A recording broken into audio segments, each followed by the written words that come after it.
Oh, and I almost forgot the Eiffel Tower. So the Eiffel Tower sparkles, I think, at 8 p.m. and every hour. So it's just amazing. I don't think cameras do it justice. You really have to go and see it in person. It's wonderful. It feels magical, honestly. Oh, and there's a boat tour that you could go on at night or in the daytime. I went on both because I saw it twice. So it's about 21 euros for a ticket. And it would go down the Seine River and back again, and you could see all the different architecture and buildings, and the tour guide would explain everything to you. And while you're there at the Eiffel Tower, you can have the option of going up the tower by elevator or climbing up the stairs. So for any healthy individual, I would say moderately active, it'll be fine to climb the stairs. I think it's like 7 floors or 8 floors high, so I don't know, that's just a guess, but that's what it felt like. So I think you should be fine, and if anything, you can always take breaks. There are little platforms on each floor after each flight, so you can take a break there, and then once you get to the top, there are telescopes to see all of Paris, and those you would have to pay. There's also a restaurant up there, and I got the chance to eat with my friends. I had mac and cheese. I believe it was 30 euros or 40. I don't remember, but it's probably expensive because you're up at the tower eating. And then there was glass floors on the bottom, so it was nice. For anyone visiting Paris, of course you have to see the Eiffel Tower in both daylight and nighttime because the vibe is so different. And you can go on a riverboat to see it along with other famous landmarks. And riverboats are available both in the day and night as well for the same price. Or you can go directly to the tower itself and be up close and personal. I find both very enjoyable. And here is when it's sparkling at night. So, of course, nighttime, for sure, you have to see. And just wait for it to shine. It is an incredible moment. Unforgettable. So this is the boat tour. It goes by pretty nicely and a good pace, about an hour, I would say. And we passed by a couple of bridges, and the tour guide would explain why each is important. And I just like being so close to the bottom of a bridge. It's interesting to get that experience. And they talk a lot about the history and culture of Paris. There's a Ferris wheel there. I didn't get to ride it, though. That looks really fun right now. And here are other buildings. Of course, nighttime, it's harder to see what it looks like, but it's a different view when all the lights are on. And this is the closest we got to the tower at night. All right, we're done with the nighttime view, so that's the daytime, what the boats actually look like, and me being on the other boat tour to see the Eiffel Tower. And they offer carriage rides around the area, and here is the tower up close, and the glass walkway at the top. If you're looking for I hope you're not afraid of heights, and that's the view. There's also the Jardins du Luxembourg gardens, or you can just sit by the Seine River, and then have a picnic. A lot of Parisians like to sit outside, so their culture, from my perspective, was very relaxed compared to the hustle and bustle of New York City, for example. Time just feels like it goes by slower there. And it was nice because I went in the spring, so it's very sunny. And then here's a funny story for you. I did not realize that grocery stores, and stores in general, closed early on Sundays. So I typically buy groceries and do all my chores on a Sunday. So when I realized that I couldn't do that, I ended up having to move around my schedule and buy groceries after class or Saturday on a weekday. It was very strange to me, but yeah, it's very quiet on a Sunday. Most stores are closed, so I guess that's why most people go out for a walk or even just to sit in the sun. So different culture. Very laid back. Okay. So this is the gardens that I was talking about. It's huge. I'm not sure if you can go inside the building. I wanted to, but I didn't see a chance to. But yeah, this is the outside. There's a ton of people and families. And when I was here, I saw these buildings and they looked amazing, especially with the balconies. Okay. Shopping. So, Galeries Lafayette and Printemps are the department stores. So they have both expensive, more so expensive brands, and then some Parisian brands.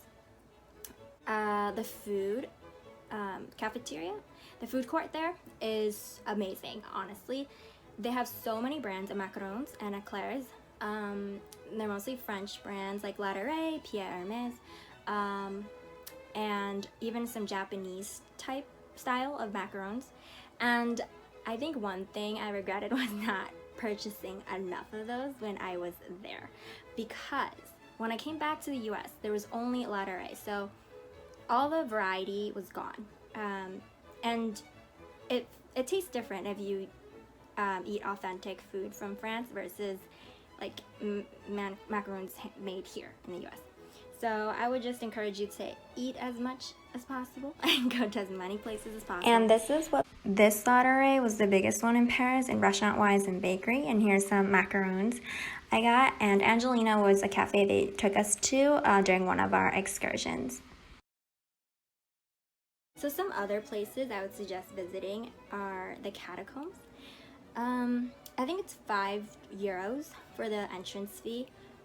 I think it was worth it to see, but if you were to Google images of the catacombs, which I don't recommend, it's very similar to what you would see underground. But I think the experience of just going deep down the staircase is what makes it feel different, because then you're realizing, wow, I'm so far, so deep underground, and it's so quiet and dark. So that was interesting.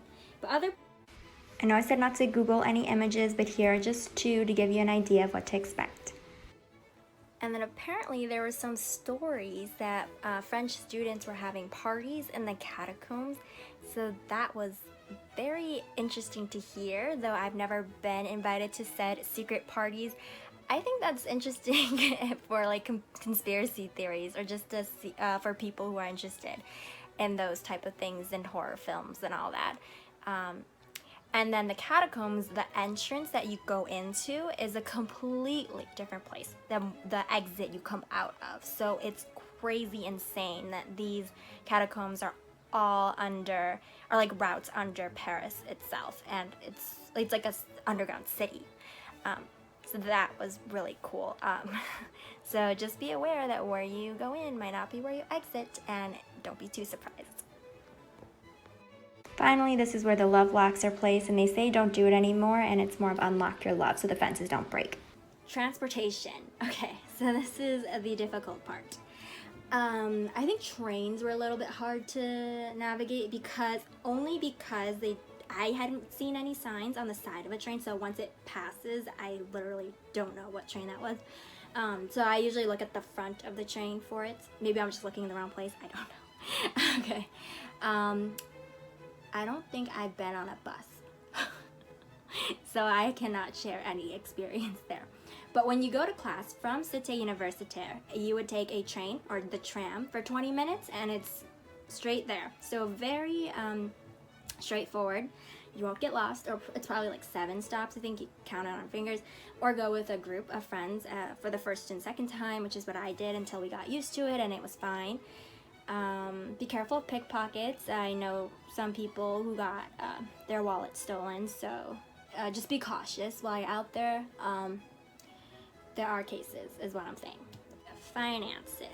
So the program cost $4,950 about, and then the administrative fee is $690 or $800, I believe, but I will link the website below so you can see the most updated information. If cost is an issue for you, I would suggest reaching out to the Study Abroad advisor because they have many scholarships listed. And for example, one or two would be Goldman Sachs Strongin Scholarship. I think that would cover $5,000 of the entire trip. So that basically is a study abroad. And it's a competitive scholarship. And then the second one is Benjamin Gilman Scholarship. That one also covers, I believe, the study abroad program, but you would have to check for the details because it's different for every country that you choose to go to. And then while you're there, I think I spent around $200 to $250 a week on meals.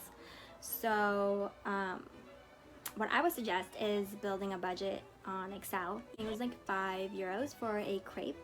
So you could get cheese, fromage crepe, or ham, and it's right downstairs by a street vendor. It's a street vendor outside of Cité Universitaire. So I hope that answered most of your questions about the study abroad process and the program itself and what you should do in Paris while you're there.